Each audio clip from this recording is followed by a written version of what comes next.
star leaping through the sky.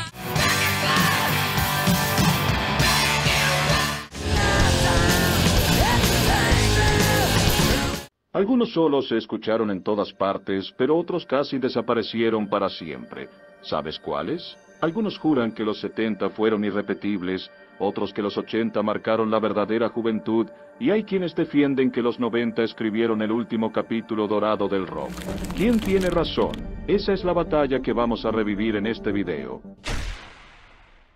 La década de los 70 fue el punto de partida para muchas de las leyendas que aún hoy siguen marcando la historia. Para muchos, aquellos años representan la edad dorada del rock. Fue una época en la que el género se expandió sin miedo, alcanzando cotas creativas y comerciales que antes parecían imposibles. En esos días, nombres como Led Zeppelin, Pink Floyd, como Queen,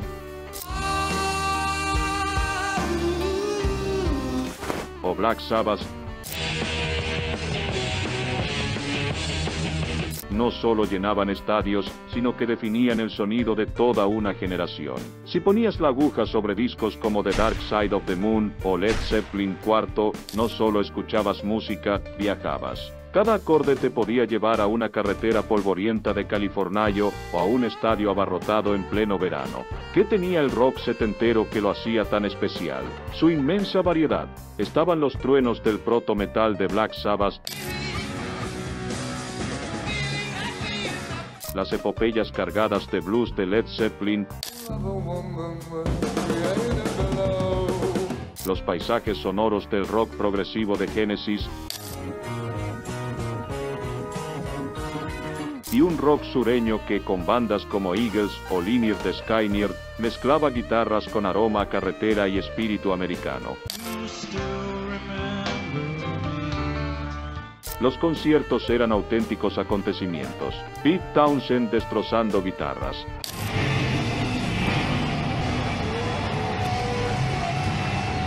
Kiss encendiendo arenas enteras bajo un mar de luces y maquillaje. El rock era más grande, más ruidoso y más audaz que nunca. Así nació el llamado rock de estadio, y con él una cultura que se extendió como un incendio. Pero no todo eran excesos. Al final de la década surgió una respuesta al punk. Ramones,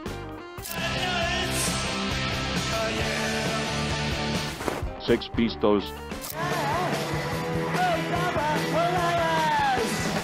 The Clash,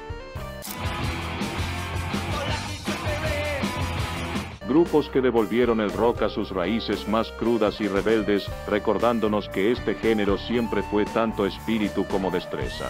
Los 70 nos dejaron joyas eternas. Hotel California,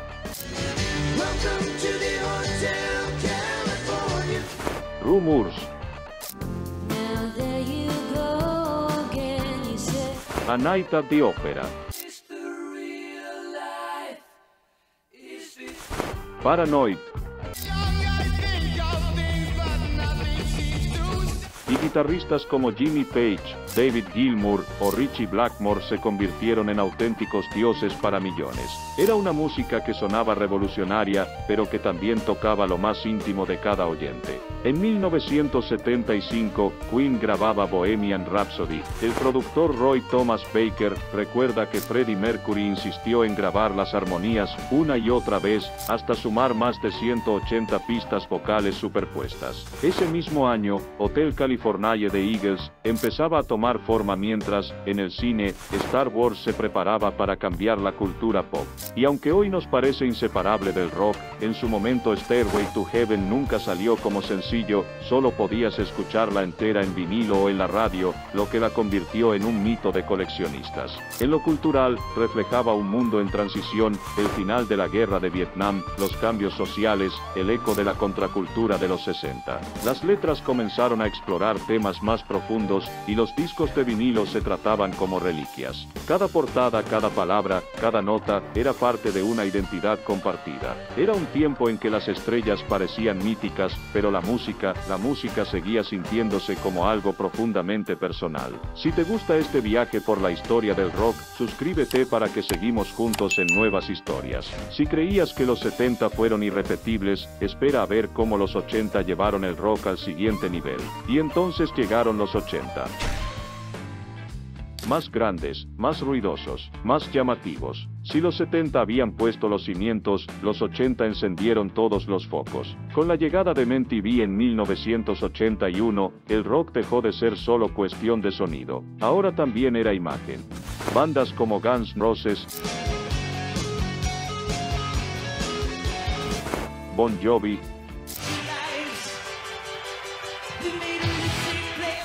o Def Leppard no solo sonaban espectaculares, también se veían como iconos. La escena rockera de los años 80 se reconocía a primera vista por su exceso y su desparpajo.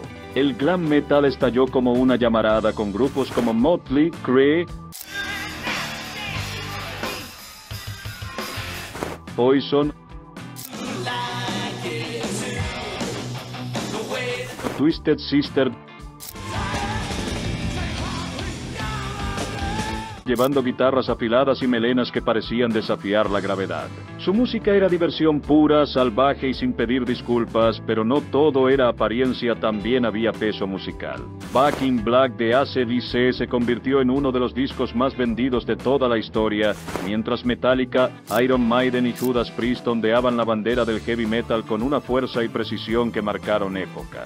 En lo sonoro algo estaba cambiando. Las baterías adoptaban un golpe más grande, casi monumental, con esa caja reverberante que parecía llenar estadios por sí sola. Los sintetizadores comenzaron a infiltrarse incluso en el rock más duro, y bandas como Van Halen demostraron que se podía mezclar la potencia de una guitarra con la elegancia de un teclado y seguir dejando al público sin aliento.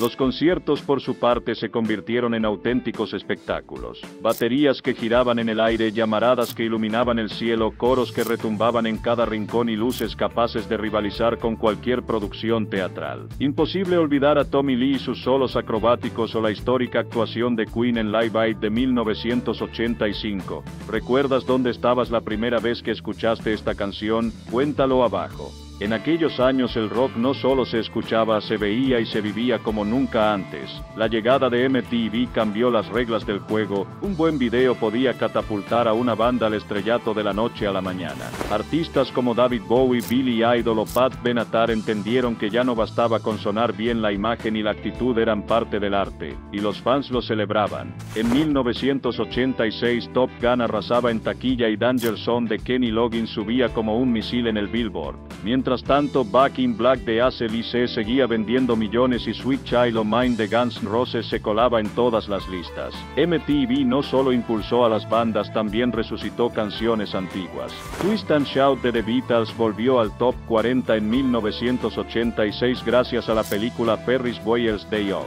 El rock se volvió omnipresente, en la radio, en los videoclips y en las salas de cine. Culturalmente los 80 eran una década de evasión. En medio de los temores de la Guerra Fría y el auge económico, la gente buscaba un respiro, y el rock se lo ofrecía con creces. Incluso hubo espacio para la ironía, con películas como This Is Spinal Tap riéndose de los excesos del propio género. Tanto si cantabas Living on a Prayer como si agitabas la cabeza al ritmo de Slayer, la sensación era la misma. Todo era una fiesta y todos estaban invitados. El rock también comenzó a conquistar el mundo. Las giras internacionales se multiplicaron, llevando la música a públicos de Japón, Sudamérica y Europa como nunca antes. Fue un auténtico renacimiento global donde himnos de guitarra y estribillos coreados unían a personas de todos los rincones. Y silenciosamente la tecnología empezaba a transformar el panorama. Los sintetizadores y las cajas de ritmo no solo cambiaron el sonido, también la forma de crear y de compartir música. Las grabaciones caseras empezaron a abrir el camino para que bandas más pequeñas encontraran su lugar, y para que la siguiente generación recogiera el testigo. El brillo y la locura de los 80 quedaron atrás, y de repente Seattle cambió para siempre el rostro del rock.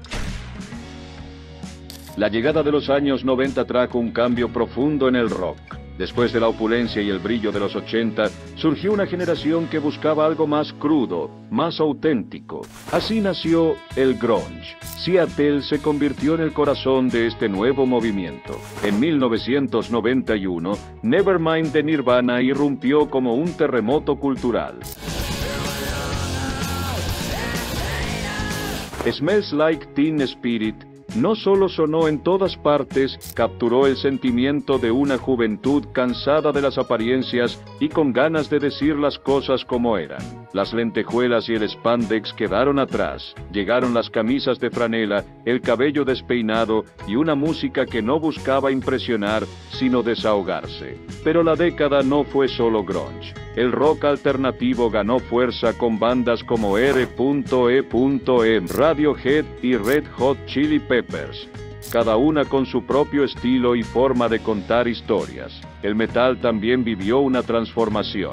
El Black Album de Metallica llevó el género a las masas, mientras Pantera empujaba los límites hacia una agresión más intensa. Incluso el pop punk y el ska tuvieron su momento, con grupos como Green Day, The Offspring y No Doubt llenando estadios y radios por igual. Cuando Nirvana grabó Smells Like Teen Spirit, Kurt Cobain estaba convencido de que sería solo otra canción más del álbum. No sabía que se convertiría en el himno de toda una generación.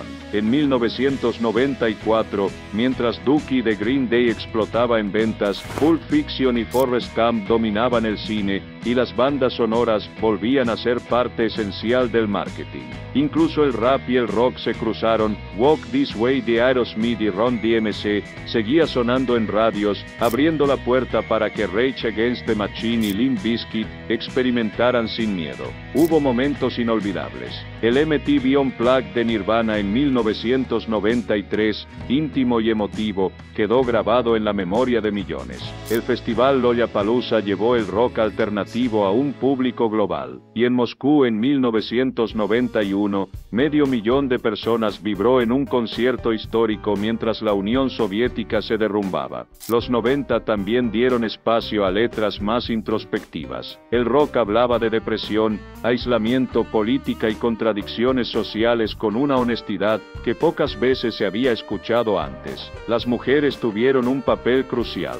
Jagged Little Pill de Alanis Morissette se convirtió en la voz de una generación, mientras Courtney Love y su banda Hole pusieron en primer plano la mezcla de rabia y vulnerabilidad. Las leyendas de décadas anteriores tampoco se quedaron atrás. Aerosmith, U2 e incluso Santana encontraron una nueva vida en esta era. Además, el rock abrazó la fusión, mezclando estilos sin miedo. Rage Against the Machine y Limp Bizkit unieron el rock con el rap. Nine Inch Nails llevó lo industrial y lo electrónico a un nuevo nivel. Pearl Jam y Dave Matthews Band incorporaron sensibilidades folk y acústicas. Esta adaptabilidad mantuvo al rock en el centro de la escena, resistiendo el dominio del pop hasta bien entrados los años 2000. Culturalmente, los 90 fueron más reflexivos, una época para cuestionar, denunciar la hipocresía y adaptarse a un mundo que comenzaba a ser digital. Los músicos dejaron de ser dioses intocables para convertirse en voces cercanas,